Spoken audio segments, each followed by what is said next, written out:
This is Viterbi Voices. Coming to you from the University of Southern California, Viterbi School of Engineering.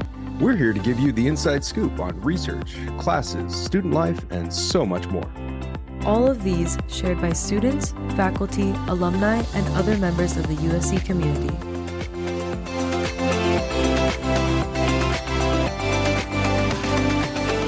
Hello, everybody, and welcome back to another episode of Viterbi Voices. As usual, I am one of your hosts. My name is Paul Ledesma, Executive Director of Undergraduate Admission here at the USC Viterbi School of Engineering. Hi, everyone. My name is Saafiyah Patel. I'm a senior studying computer science and doing my master's in engineering management, and I'm your other co-host. Saafiyah, what's up? I'm good. Life is just going. Chilling? Yeah. What about you? I'm curious. No one can see this, but you're wearing a San Francisco Giants hat, and I have withheld making a comment up until this exact moment. And I know that you've been talking a lot about how much you love the Bay Area, but you're from the LA area, Yes. and you're wearing a San Francisco hat. Are you a San Francisco Giants fan? Or are you just what's going on with the San Francisco Giants hat? So unfortunately not. This is a hat I stole from my dad. I don't even think he's a Giants fan. My hair was just a little extra oily today and I needed something to cover it up with. And this is the first cap I found that wasn't USC merch. So Okay. I just threw it on. Unfortunately, I I'm mean, not it is a fan. black on black. So is it just like this is the neutral hat? Is that why you? Yeah. It's just Okay. plain black. It matches with any outfit I wear, and it's like the first thing on my desk side. So Yeah. anytime I need to And run it's out your of the dad's. house. So it's kind of a connection to your dad. Yeah, my But your dad, dad's not a Giants fan? Why does he have a Giants hat? We I need to think get him on people to just talk about gift him this. hats a lot of the time. And he ends up wearing the same three, and the ones in his rotation are like a USC one that he's had for the last Uh-huh. decade. Uh-huh. And then one that the logo has faded away, so I don't know where it's from. Uh-huh. And then the last one is a Lakers one. So Yeah. interesting lineup. Yeah. They all need to be replaced because they're all over a decade old, but he just like will not accept a Why new would cap. I'm sorry, we're gonna explore this further. Why would someone give your dad a San Francisco Giants hat? I'm not sure. It You just need like to things accumulate in our house. like what is going on? Like I can't imagine a moment where I would give someone a hat unless I knew that like, yeah, they are super fans and they would love this gift. Yeah, I think people just give him random. They're like, I don't need this anymore. Do you want it? He's like, maybe, sure. Okay, because Just takes it. this is like hitting a particular nerve with me. Me and a few friends of mine, we talk about this a lot. That like we don't understand people wearing sports Oh. teams when they have no connection to that team or for that city, for lack of a better Yeah, term. Like yeah. that's a larger issue. Like a lot of people wear like LA hats because there's like an LA thing, and they're usually just wearing Dodger hats as a result of that because of the iconic logo. Yeah. But like people wear like. I have a really good friend that's from Philadelphia. Uh-huh. He's from that area, and he's a big Phillies fan. And people wear Phillies hats, and it's a big P. Oh. It's a big P. Yeah, I've seen that. Versions across time, and he'll always go up to me like, "Oh, Phillies, what's up?" And he wants to talk to him about the Phillies, and he says 9 times out of 10, he's like, "No, my name's Peter." Oh, So I that's so got this hat, and awkward. it's like, but it's a Phillies hat. Why don't you? I don't understand. Like, what's going on? And so Oh no. I don't know. I guess I have a misplaced sense of identity relative to hometown sports teams, or do I? That's really the question. Like, am I being too sensitive about it? I don't think I am, but Think so. It right, happens. because it like what you project is kind of a sense of what you're doing, right? Yeah, but then I also get scared. It's like when I wear Lakers merch, like I have a connection to LA, but I don't know every player on the Lakers. And then you wear Lakers merch and they're like, okay, name their Oh, entire do you think roster that you get right now. tested as a girl? Like, are you a real fan? Because I hear that happens a lot. I wore my Lakers hoodie out once and I started having to play trivia about the Lakers. Was it dudes coming up to you, like testing Yeah. whether you're true? Like I'm not talking about that. I don't, you could just like, I like the Lakers. I'm from LA, whatever. Like, why can't I Yeah. just like the Lakers? I don't need to know stats. And I'm sorry you've lived such a sorry life that you live your entire world by how a certain person does with their scoring structure or how many points they got. Yeah. I try Sorry, to tell them that. there's nothing to do. It's funny whenever we turn on the mics and start recording what strikes this conversation. If And someone just listened to only the intros, they would have no clue what this podcast was supposed to be about. This is just me getting out my weekly frustrations. That's what I'm trying to No, I get do. that. Hey, so let's stop doing that, and then maybe we'll do more of it on the back end of the episode. What is this episode all about, Safia? So I know earlier we talked about how there are a lot of clubs on campus that a lot of prospective students have many of questions about. So I sat down with my friend Kaylee, you know her obviously, Yeah, and she gave the lowdown about everything Rocket Propulsion Lab related. She talked about how she got involved, what team she's been a part of, and then we also just talked about what it's like to be an astronautical major at USC because it's definitely one of the smaller programs. She talked about her internships related to space and then even being a part of the track team, like being a assistant coach for it, and how she manages all of these commitments. yeah, it's great. I mean, a lot of people have interests in all things related to space, and Mhm. astronautical engineering is one way to do that. And Rocket Propulsion Lab is definitely a really oh my God, I can't. I'm already laughing about what I'm about to say, and it was not meant to be a joke. It's a really high flying organization. That had to be pun I intended. wasn't. The thought occurred to me, and then I laughed at the thought before I said it, and then I realized this is really bad. But and then I had to land it. Oh, Anyways, another one right there. another one right there. But it is a prominent student organization that does a lot of things. It's a Mhm. big organization with lots of people involved across many different majors. You don't have to be an astronautical engineer to be involved in Rocket Lab. And I do want to emphasize that Rocket Lab, along with the grand majority of our student organizations, you Mhm. don't have to apply to, you just join. And I think a lot Yeah. of people, we get so many questions this time of year about how hard it is to get involved. And I think it's because so many other engineering schools have limited involvement Mhm. because of the sheer size of their programs. And this is a place where we have not done that. Yeah. And this is a place where matter of fact, every time I hear a student organization talking, they need more people involved. They Mhm. never have enough. And so this is a place where if you want to get involved, we have plenty of opportunities to do so. And the Rocket Lab, I'm sure will get discussed, it has made some incredible milestones. The first uh, non-professional student organization to ever get Yep. something into space, and they did it Mhm. back in 2019, and then they did it again a few months ago, and they Yep. reached a new higher altitude record by over 90,000 feet. So they're not only Mhm. the first to space, the second to space, the only to space, and the farthest into space Yep. of any group, which is just record breaking on record breaking on record breaking. So let's get out of the way, hand it over to Kaleigh to talk a little bit more about Rocket Lab. Hi, everyone, and welcome back to another episode of the Viterbi Voices podcast. I am your co host, Saafiyah Patel. You probably heard me in the intro just a second ago, but I am back with another episode. And today I have a special guest. Kaylee, would you like to introduce yourself? Yeah, of course. Hey guys, I'm Kaylee. I'm a senior in astronautical engineering and I'm from Bakersfield, California.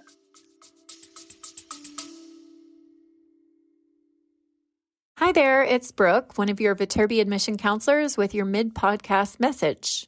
I want to tell you about our year-round on-campus Visit Viterbi experiences. They're the best way to get to know more about our Viterbi programs. It's a 90-minute session focused on first-year applicants, and it includes an overview of our academic programs and admission process. It's led by one of our very own USC Viterbi admission counselors. So if you'd like to join us on campus, we would love to meet you. Please visit viterbi.link/events. That's VITERBI.link/events to reserve your Visit Viterbi experience. Now back to the podcast.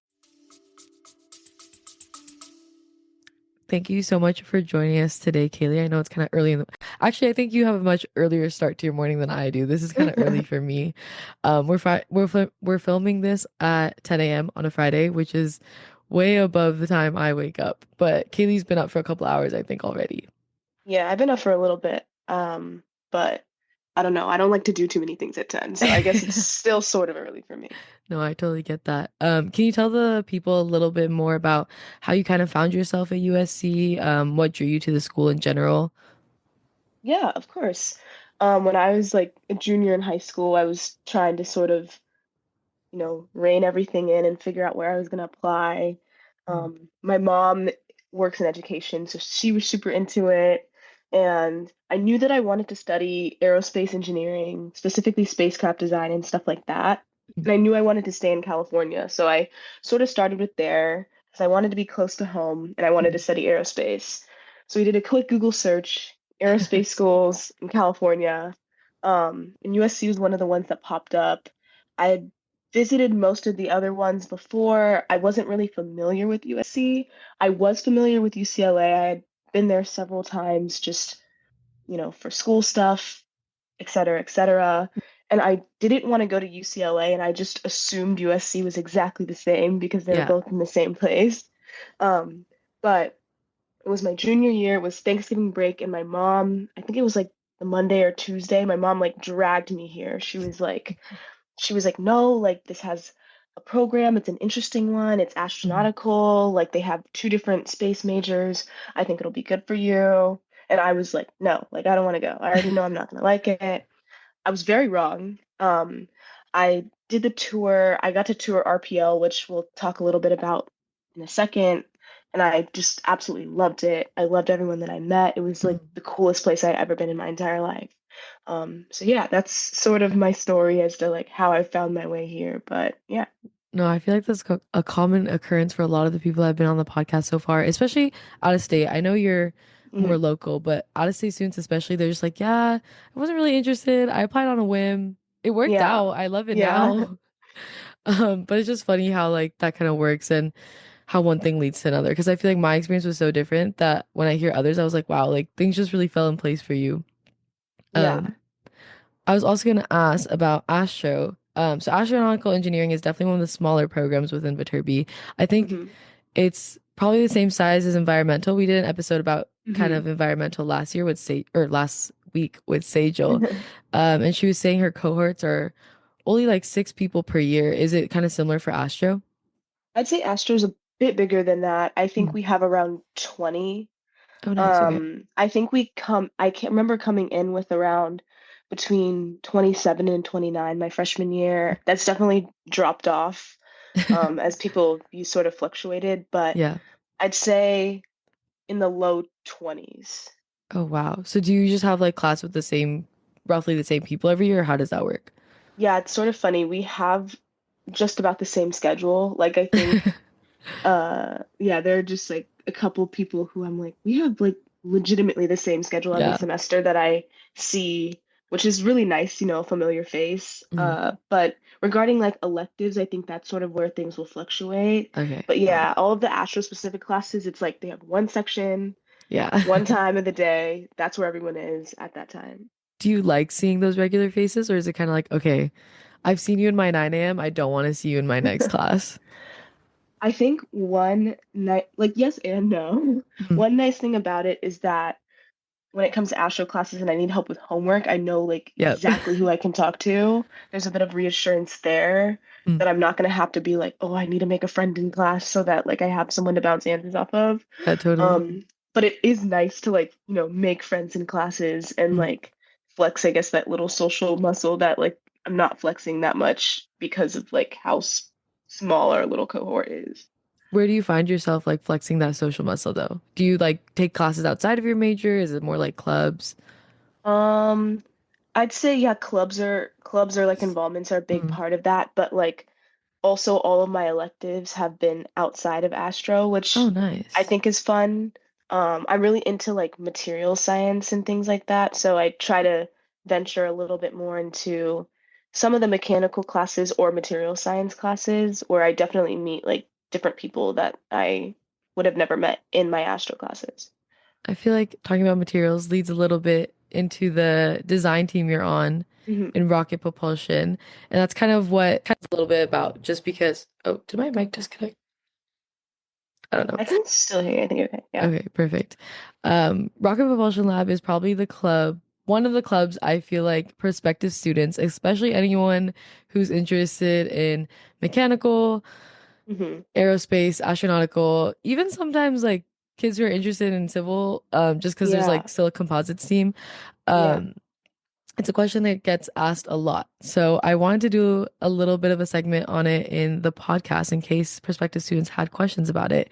Uh-huh. So could you talk about your time in RPL, and like what team you were on, how your education kind of factored into that, if it was just Hmm. a whole new learning experience? Like, give the whole lowdown. Yeah, so one of the big reasons I came here was for RPL. Mhm. I knew that I, wanted to make rockets and I wanted to, be a rocket scientist. That would seem like the coolest thing ever. Yeah. Um, and I guess in my head, I had always thought that that was something that I would do post graduation, but Mhm. USC presented me with the opportunity to do that during college, which I sort of just didn't even realize was a concept. So I came here for that. And like the first day, freshman year, I was joining lab, which Mhm. was definitely one of the best decisions of my life, ever. Um, I started off and am still primarily a composites engineer. So Wait, I, could you explain yeah, to what composite? Because I honestly didn't even know what composites was until like last semester. So I feel like yeah. prospective students might be a little lost. Yeah, of course. So, what composites is, it's a specific type of like materials and structures engineering. Mhm. But instead of dealing with things like metal parts or like, I don't know, like concrete, those typical Mhm. materials that you see, a composite material is comprised of like a fiber system and like a resin. So Mhm. what that basically means is it's like carbon fiber and fiberglass materials. Oh, nice. Okay. So they are high strength, low weight, Mhm. and you're able to sort of, if you design a composite part right, you're able to like reduce the mass of it by like a significant amount compared to metal, and it'll be stronger, Mhm. but they are like sort of very hard to work with. Yeah. And the manufacturing process is really intricate. So definitely really fun and really interesting. We like to sort of like the arts and crafts of RPL because we are responsible for manufacturing like everything you see on the outside of the rocket, which is really fun. Could you describe what that? I know you said that the is very intricate. What is it kind Hmm. of like a little behind the scenes? Yeah, so I'll describe, I think, one of our easier processes, which would be like a fin. So if you've ever seen a rocket, you see like the little fins at the end of the rocket, it just makes Uh-huh. it more aerodynamic. It stabilizes the rocket. Yeah. Those are made out of carbon fiber, and basically what you have to do for that is we cut out sheets of the material of choice, and then we basically stack them on top of each other. So Mhm.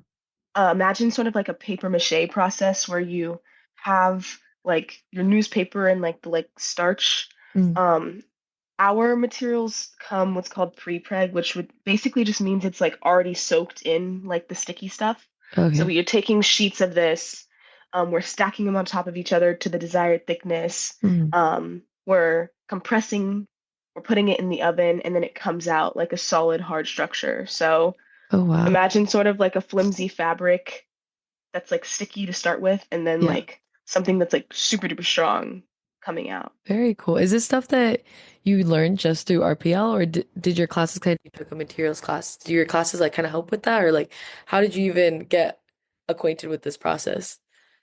Yeah, I think so. Definitely a very, very RPL specific thing that I learned. I Mhm. have taken a singular composites class last year, but that was like an elective that I chose because I learned about composites in Ah, RPL. got it. Okay. So, yeah, definitely not super woven into my curriculum. Mhm. Definitely something I had to pursue, but I think a lot of like freshmen end up starting with composites and RPL because we're the team that's most in the lab during like our build hours and stuff like Yeah. that. So you sort of walk into lab and what you would typically be doing would be a composites related activity, and then like you sort of learn about the other sub teams, and that's how Mhm. people end up branching out. But I know a lot of people are like, yeah, day one was I was doing something related to composites. And then I thought, in another sub team. Well, have you been a part of any other sub teams yourself, or have you like mainly stuck with posits? I have done propulsion, so I've one thing that's special about us is that we don't like buy any of our components or that are already pre-made. Everything in RPL is made in-house, Oh, wow. which I think is really awesome. It makes everyone a really good engineer, I think, Mhm. because you know every single piece that's going in and coming out of this. So Yeah, we go totally. out to the desert and we actually mix our own propellant formula, which is like Oh, super dope. wow. Yeah, and we're constantly trying to engineer a better chemical formula for our propellant to make it That's lighter, crazy. a better burn, et cetera, et cetera. Yeah, it's super cool. So I've been able to go out and make motors, so do propellant Mhm. casting. Um, Actually, it's funny, they're doing that like today, right now. Oh, So, awesome. um, So they're going out to I the desert for that? yeah, yeah. So they Oh my typically like they gosh. wake up bright and early and drive out there, get there at like 8 a.m. and That's work until like crazy. 4 p.m. Yeah, it's super, super sick. Um, so they're doing, I've done that. Mhm. I'm actually, so I'll back up a little bit. I'm like a lead of like the media executive Oh, team. nice. Very So cool. if you've ever seen any footage like from cameras Mhm. inside the rocket, of the rocket, that's all of my coordination. Yeah. So with that, I work a little bit with the recovery system. Okay. So recovery is like the parachutes, making sure that it's not coming down ballistically, which is very Yeah. dangerous. And so I worked a little bit with recovery because the interfaces sort of line up. Mhm. Um, I've worked a bit with design. That's just CAD and stuff Yeah. like that. What else? I've worked a little bit with like our infrastructure team, which is the Very team cool. that's responsible for building like our thrust structure for testing or like our launch tower that you guys see like when we launch the rocket. Um, Also like regarding composites requires like ovens to do our cures. We build our Mhm. own ovens. So Oh that's my infrastructure gosh. team. Yeah, so like when I mean like everything that we do is like made by us, like In-house. even the ovens that we use to make our composite That's parts are done insane. in-house. So Is that I've done typical for other RPLs in other schools, or is it just like a yeah, USC specific thing? this is like totally a USC specific thing. It's Oh, what makes okay. us really unique. It's, Yeah. I think, a big reason we don't do like a lot of the like rocket competition stuff like Mm, that is one, because we're just building a much larger vehicle that's launching to much higher altitudes. And yeah, our totally. whole goal is like to get to space and to like break those Mm, records, which is sort of not the goal of like those smaller vehicles, but yeah. also we're not like buying our motor case or buying our Mm, motor. We're making all of those things. yeah. So that's So it definitely a becomes a very little more unique tricky. experience. Yeah. Yeah. And USC was one of the first student rockets to even, I forgot what the exact word it was, but they were like the first one to make it to space or something. Yeah, so we're the first and I believe still only team that's ever Nice. sent a rocket to space, Oh my um, gosh. which is super cool. We did that back in 2019, That's crazy. which was super awesome with our Rocket Traveler 4. But Mhm. this past fall semester, we sent another rocket to space, Aftershock 2, which Amazing. um, like the coolest experience of my life by far.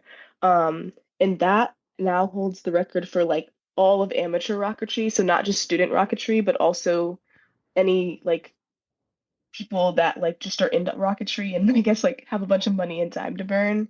We're just like the best amateur rocketry team ever.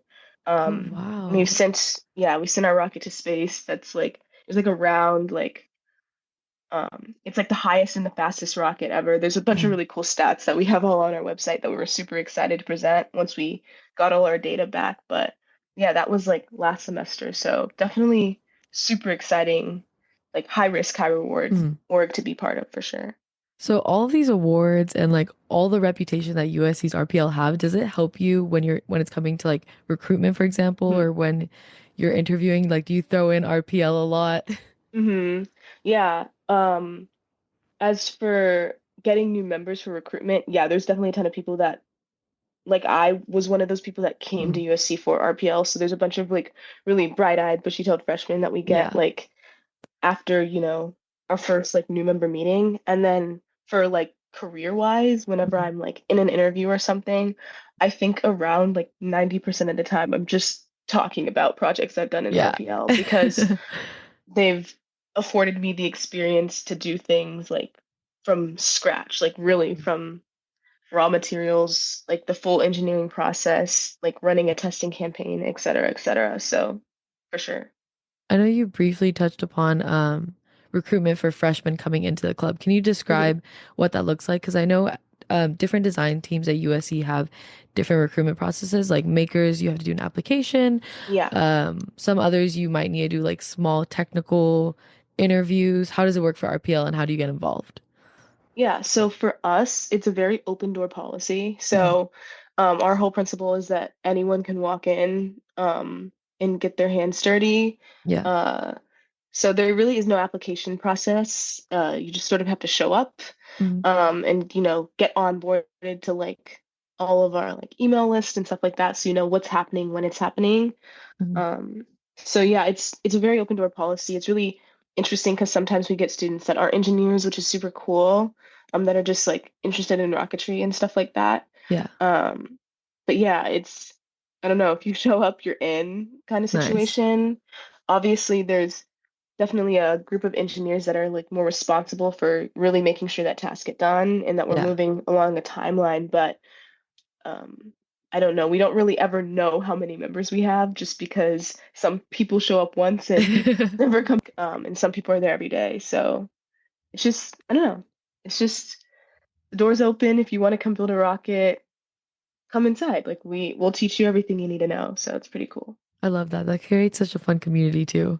Yeah. I feel like there's not many CS clubs that have like the same dynamic, and I wish it did because it would allow you to meet so many people and just like get hands-on experience without having to try too hard or like Right. it be Yeah. too daunting. It's nice because there's like a lot less pressure, I think. Hmm. Because if you're busy, it's not like you must be here at this time. Yeah. You're busy, like do your homework, go do whatever. Of But if you're free and we're working, like come and help us. We'd love to have you. Yeah. course. And you've also done a lot of space-related things outside of the RPL lab. I know you've done some research, you've done some hmm internships. Would you like to tell the audience about a couple of those? Yeah, of course. So my freshman year, I applied to what we have here at Viterbi called CURVE, which stands for Center for Undergraduate Research in Viterbi School of Engineering. No, I always Um, forget what that's called, or yeah, I forget what the acronym stands for, and then I have to say it at an information session. I'm like, guys, just give me 1 minute. yeah. So I applied to that, which basically allowed me to like rank 3 labs and then they matched me Mhm. with one. So that's how I sort of got my foot in the door research wise. I did research at CERC, which stands for Space Engineering Research Center, Mhm. and that's located, oh, there's so many little acronyms. That's located at ISI, which is the Information Sciences Institute. It's a research facility run by USC, and that's like in Marina Del Rey. Oh, nice. Okay. Um, and so at CERC, my my freshman year, I did research in like a small satellite docking system, Uh-huh. which has for the past I think year or so been tested in the International Space Station, Oh, wow. um, which is pretty cool. I wasn't too big a part of that my freshman year. I Uh-huh. definitely did a lot of like small little tasks, You still like contribute to it, and it's live yeah, I know. now. I touched it a little bit, but I definitely think that got sort of my foot in the door to research.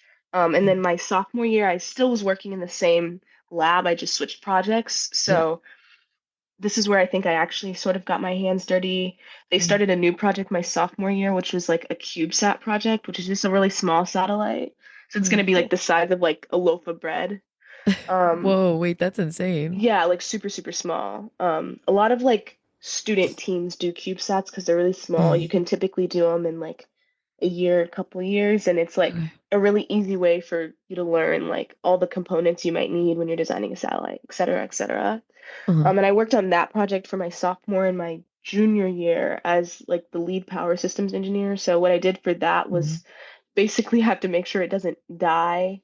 So I do a little bit of Okay. like analysis of the orbit we're choosing, Mhm. and see if the satellite's in sun for a certain amount of time and like has no sunlight for another amount of time, Mhm. are the solar panels like charging the batteries enough? Yeah. And basically just monitoring power, monitoring when we should turn certain things on. Mhm. The satellite was supposed to take pictures of stuff, so I had to like calculate, okay, we have this much battery time. Mhm. We can take this many pictures, this many videos, and then we need to shut everything down and recharge. So Got that it. was sort of my job, which was really fun and I think gave me a bit of a different experience because, like I said before, Mhm. I'm more interested in like structures and design and materials. So Yeah. getting a bit of like power exposure and Uh-huh. like electrical engineering exposure was cool. And then on the side of internships, Mhm.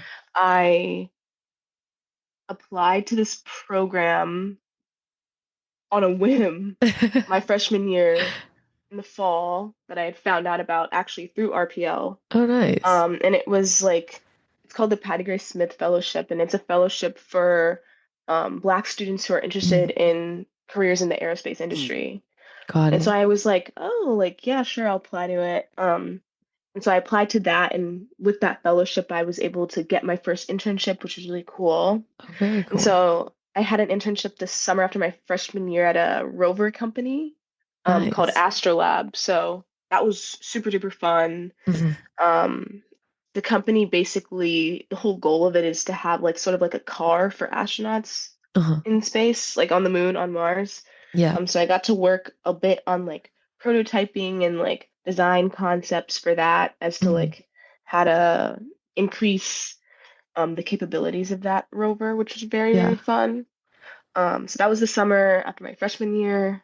I worked as a structures and mechanisms engineering Hmm. intern, and then the summer after my sophomore year, I did research full time because I wanted to, I don't know, see if I really liked that. So I took a little bit of break from internships, did Hmm. research with CERC. And Yep. then the summer after my junior year, I did an internship at Relativity Space as Very nice. a yeah, as a vehicle engineering intern. I was on the structures team, so I did a lot of CAD, a lot of Uh-huh. design work and stuff there. And that's where I'm going to be working full time after I graduate. So that was Very really fun. cool. So I was gonna ask, out of all these experiences, which one has been your favorite? But I hope it's the last one since you're going back full time. Yeah, yeah, no, I really loved it. Yeah, I think it's just a really cool Mhm. company. The culture was awesome. I mean, I liked all of my other Yeah, of experiences, but course. I definitely think that I was able to leverage this one just a little bit more, especially Uh-huh. because I was like a junior and I knew Yeah, more. totally. I think, I guess if I were to like redo like the internship I did after my freshman year, Uh-huh. I would have done like, I would have probably returned there. I think it was just a matter of timing and Yeah, totally. everything. But yeah. Are you excited to start full time? Like, I was gonna ask, like, what do you want to do full time? But you already have it lined up. Yeah, I'm like super, super excited to start full time. I don't know. I love school, but Uh-huh. like, I don't know. I'm a bit burnt out from it. Just it being Totally like my get that. last semester. It's like, oh, I'm so close. No, I know. Um, Paul always asks me whenever I'm filming an intro with him, he's like, it's senior year, like what's on the yeah, bucket list? What are you gonna do? And I was like, please don't remind yeah, me that I'm graduating. But I'm yeah. also, I'm I like get that. sad, but also super happy, but also Yeah. like, I don't Are there certain things you have on your bucket list that you want to complete before you graduate? know. I definitely want to like make sure I'm going to as many like free sporting events as possible. Mm, yeah. I'm like going to basketball games even if it's just for a half because I'm like this Uh-huh. is the only time I can just swipe my ID and like get in or whatever. Um Especially to the women's basketball games because yeah, they're because we're usually like super good. good. Yeah. No, so I'm excited anything for those. relating to that, I'm like, guys, we have to go. I'm like, I just got out of class. We can make the second half. Like I need to go because it's free. Uh-huh. Things like that. I'll still be in LA, so I don't Yeah. really feel too concerned with like, oh, I need to like look at these last things in LA because Uh-huh. I don't know, I'll be here after. But definitely all of the like free activities at USC, I'm Mhm. very much so like signing up for those. Are there any others that come to mind? Because I'm on the same path. Like I'm trying to go to all the free stuff that USC has to Mm-hmm. offer, but I honestly only really go to the basketball games. Yeah. I mean, I know I've yet to go to like a tennis match. Like I want to go to a tennis Oh, match. interesting. I yeah, that's like on my list. I went to I'm just trying to like hit all the sports, I think is the biggest thing for me. just one of each. It doesn't Yeah, matter yeah, if yeah. it's a good game. Like I just want to see each sport play once. Right. I went to a swimming match. Mm-hmm. It was I thought it was gonna be lame. Sorry to the swimmers that are listening to this, but because I was like, I can't even see the people. But it was surprisingly fun. It's Yeah. I found out that some of them are my neighbors too, which was kind of funny. Oh, Uh, that's cool. like I saw them walking exact direction. And I found out they live like two doors down from me.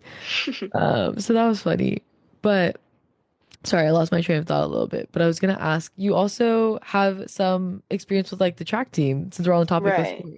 Yeah, yeah, yeah. So yeah, the past couple of years I've been like a coach's assistant slash like team manager for track, which is super fun. I mean, I done track my entire life. And so I was like, I still want to be involved in track, even if I'm Yeah. like not running. And so yeah, they were like a couple years ago looking for like someone to help out, and I was Uh-huh. like, oh, I could do that. Like, How did you hear about it? oh, okay, so I'll back up a little bit. I was gonna do walk on to the team Oh, okay. my freshman at the end of my freshman year. Uh-huh. And that opportunity sort of fell through, hard schedule wise, logistics wise, Yeah, like totally. a lot It's of a toll on my big time body wise. commitment. Yeah. And so I remember the coach asked me if I could help at practice, Uh-huh. and I couldn't at the time.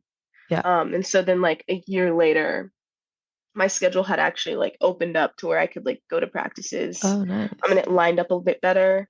I think just with like the freshman math and physics classes, they Uh-huh. like they were just like right during practice time when I Got was it. like doing those intro classes, so it just didn't work.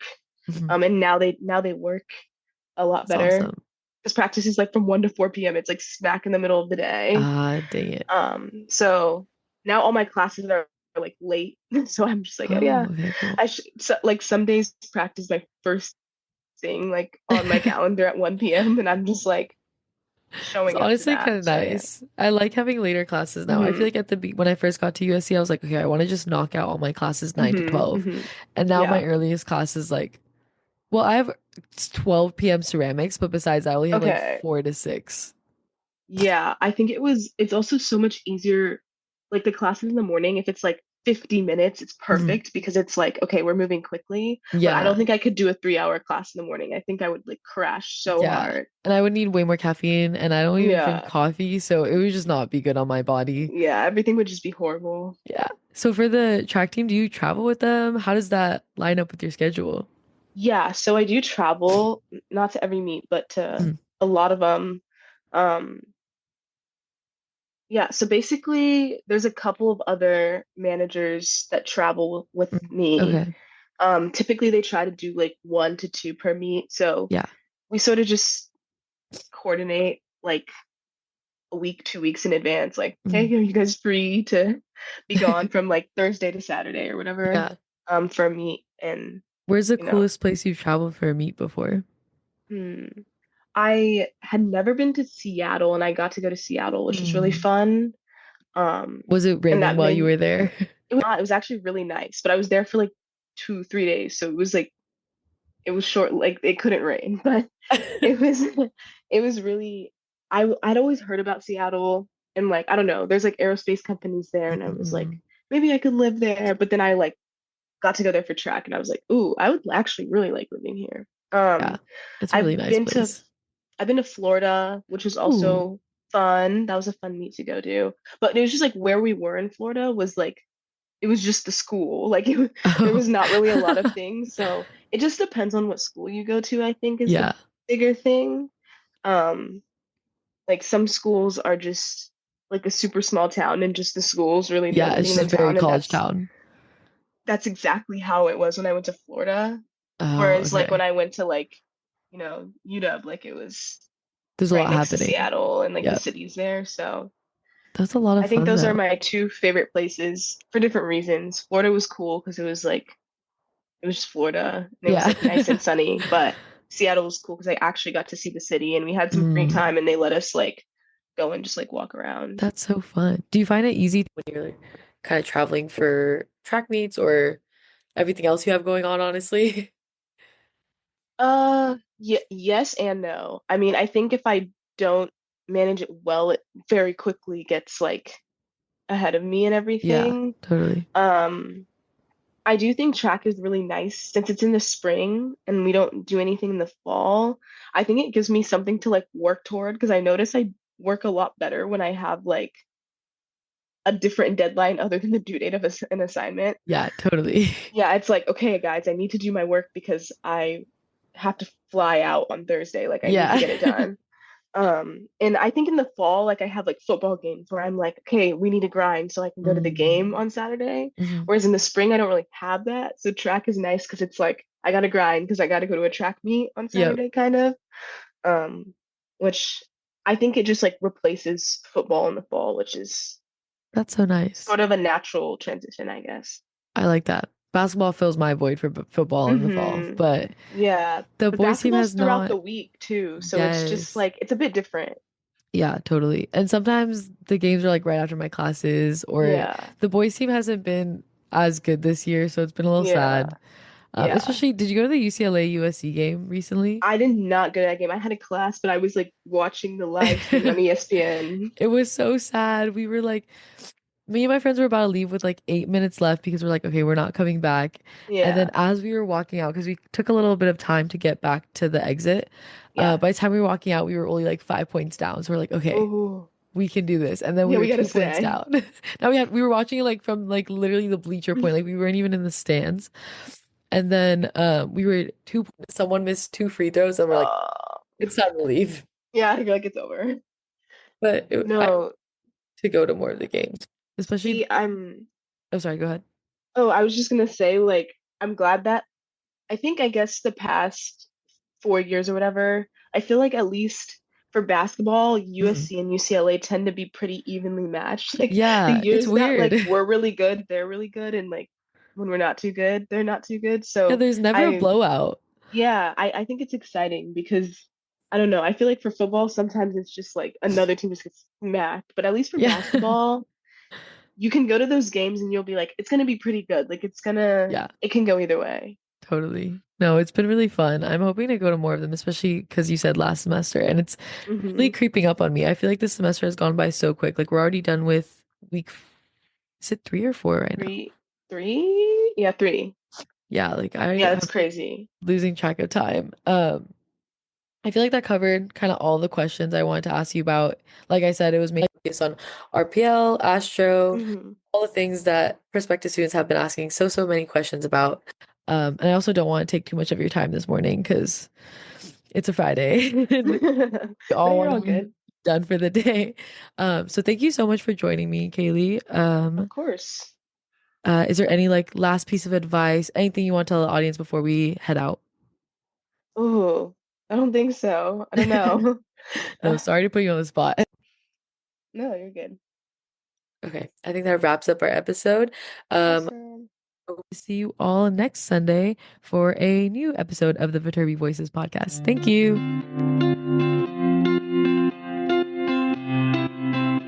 And we're back. Um, I'm so used to saying like thank you XYZ for this Thank episode, you, and I you. forget it's me. It's your Thank you, episode. Saafiyah, for this bringing us this Thank you, lovely Saafiyah, for bringing the episode. episode. Would you ever want to go to space? I'm terrified of it. I think that's actually my worst nightmare Of going to space or of space? of going to space. I Why? hate the Because, thought of being trapped in a confined space for that long and having no way out. yeah. Because I can be trapped in a confined space here because like just not break the door down. If I do that in space, like I'll die. So, like, do you watch some of these like space movies, like The Martian or Interstellar, and or does that give you just a lot of anxiety? No, I like those because I'm like, oh, I never have to be the one that volunteers to do this. I'm like, that's a different entity of the world. Like, I don't need to be involved in what they're involved in. So it doesn't give me that much anxiety. But I will say, when other people watch it and they're like, wow, that's so cool. I wish I could go to space. I'm like, oh, I don't understand it at all. No interest.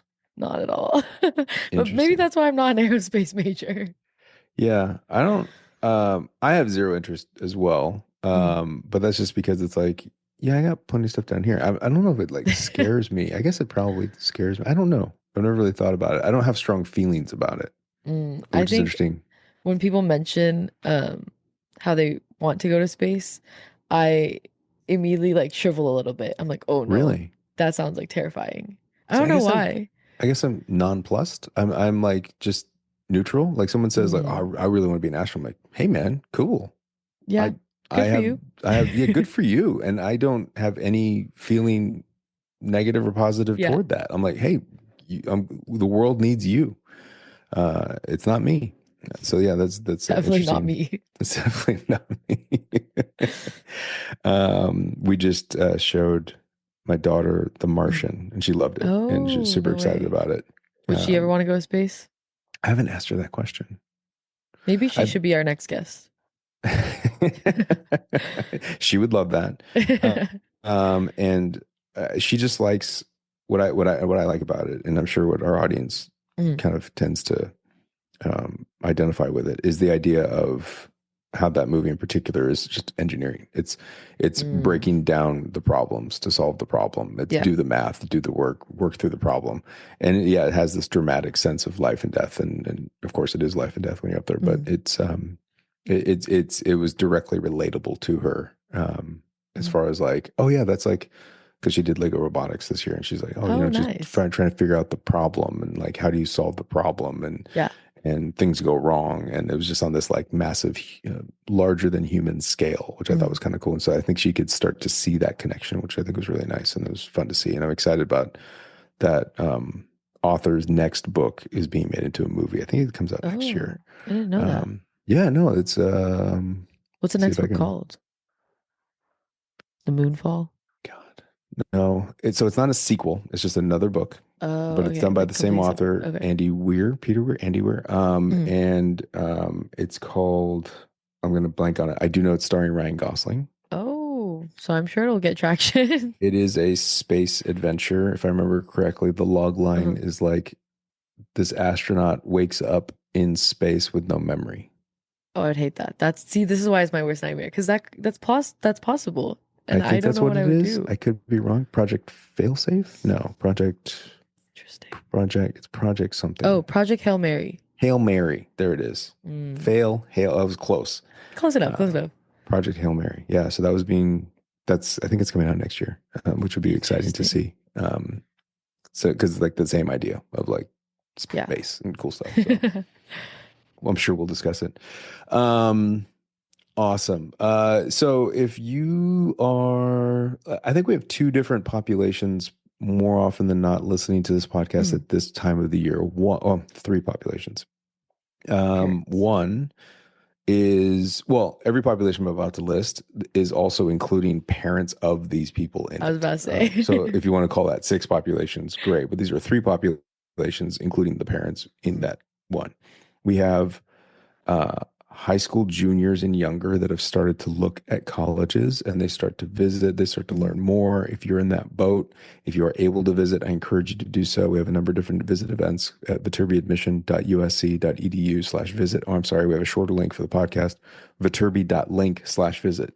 So viterbi.link/visit. If you are a junior or younger, if you're thinking about applying, pre-application, thinking about applying, come learn more.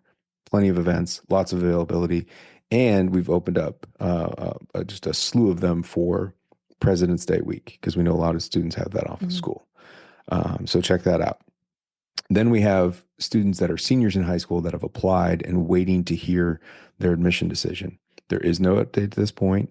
Watch your email in case USC reaches out to you in case they need more information. If you haven't done so already, you can preemptively put in your fall grades, and you can do that inside your admission portal at admission.usc.edu/status. So go there to update your fall grades if you haven't done so already, if your school hasn't done so already. And the application review process continues. Do not send us anything else. Do not send letters of continued interest. Do not ask us what you can do. Do not have letters of recommendation sent. Do not call anybody. Do not show up on campus. All of these things are currently happening, and it's not helping those that are doing that. So please Mm. don't do that. We ask specifically that you do this from an equity perspective. We don't want more information. We think that you will stand strong on the information you've already provided. Let it be. And the application review process continues, with final admission decisions coming out from the university likely in that last week of March. So we're going to push all the way to the end of March. It's going to take a while for us to get to that point. When I say us, it's the entire university. It's not just me and a few people. So just keep that in mind. Then there's a small percentage of students that have already been admitted via the early action process, and congratulations to them. We are in a lot of communication with them, but in case they're listening and you want some reinforcement of this information, your job is to visit during an admitted student event. And the admitted student events are different than any of the other events that we've listed so far. Admitted student events are called Explore USC. You're the only ones. It's a private registration process through your admission portal. You click on the Explore USC button. It's the little rocket ship logo on your portal. You click on that logo and you pick one of those days and you come to campus. We have 5 campus visit programs during the weekdays, and we have one on the weekend. Come to any one. Not one is better than the other. Weekend, We're not able to tour facilities because they're closed, but we still will have faculty there and still answer all the same questions. And you get to see what's going on. So you get to see campus, but we can't like go into labs at that point. And the weekend one is where housing is available. Some people think that that's really important, and a lot of people come to that just for housing. I will tell you, it's probably the least important thing you're going to be doing. And I know that you're not going to agree with me, and that's fine. But I will tell you, once you do it, you're going to recognize, like, oh yeah, a dorm room looks like a dorm room. Yep. And look at that dorm room; it looks like the other dorm room. Like that's basically They it. all look the same. They all look the Especially when same. nothing's in there, they all look the same. They all look the same. But I know it's important to everybody else, so I'm not going to cast judgment, but I'll just give you my opinion that you can come to any one of these. And I think that students have great experiences at all of them. But when students come to Explore USC during the week, they walk away saying that was everything I ever needed and so much more, because we walk you through all of our program. You meet with faculty, you sit down with students, you go to lunch with students. Parents, if you come, we take you to a different lunch. We separate you. You spend like 3 or 4 hours with us in the engineering school, just talking nothing about our programs and engaging in this place. And when you walk away, you find out whether this is a place that you would want to be or not. And that's ultimately what we want you to decide. It's not that we're trying to talk you into it. We're just trying to decide help you decide whether this is right for you. And we want you to make the correct decision. Those programs are in your portal. They go in all the way through the month of April, and check that out and make your reservation as early as possible, because once we get into March and we start releasing admission decisions for everybody else, those programs will close. There are limits, there are capacities, there are only so many seats in each of these rooms. There's only so many people we can fit inside of a ballroom. And so that's what's important to understand. We'll also be traveling around the world. If you're an admitted student under Explore USC, you will see regional receptions. So if you are unable to visit campus, we are coming to large demographic cities around the world, including Vancouver, Canada, including Seattle, including Boston, including Denver, including New York, Chicago, London, Washington, D.C., Atlanta, Dallas, Fort Lauderdale, Houston, Honolulu, Singapore, Hong Kong, Shanghai, Beijing, New Delhi, and Mumbai, or Mumbai. Am I saying is it Mumbai or Mumbai? Mumbai. Mumbai? Oh, now I'm overthinking how I say I'm it. overthinking it because I think I say it wrong. Mumbai. Say it again. Mumbai. Mumbai. You're saying Mumbai. See, I keep saying Moom, and I don't know where I got that. I hope I'm right though. Mumbai. We'll be in those cities. The university will be in those cities. The Viterbi School will be in the grand majority of those cities, and making sure that we have representatives in each of them. I'll be in a good number of those cities as well. I was just talking with my wife. I think there's only 6 days in the month of April where I'm actually home. Oh, wow. And not either at work or on a plane somewhere else, which is interesting. That's insane. And my wife my first response, my wife said, she said, thank you. So, yeah, good times. Anyway, that is anything else you want to talk about? I think that covered everything. Great. Cool. Well, there you go. And good luck with the rest of your day with the San Francisco Giants hat on. Thank you so Have a much. great day, everybody. We'll see you next time in another episode of Viterbi Voices. Bye.